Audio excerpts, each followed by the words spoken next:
నమస్తే welcome to four sides TV.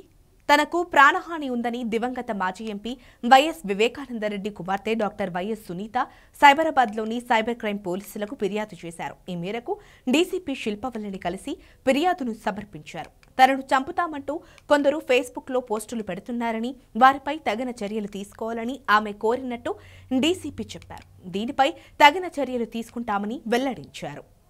Doctor Sunitha గారు YS Vivekananda Reddy గారు వాళ్ళ అమ్మాయి, తనకి ప్రాణహాని ఉందంటూ ఫేస్బుక్లో పెట్టిన కొన్ని పోస్ట్ని కోట్ చేస్తూ కంప్లైంట్ ఇవ్వడం జరిగింది. దీని మీద will take necessary action after the enquiry. Thank you.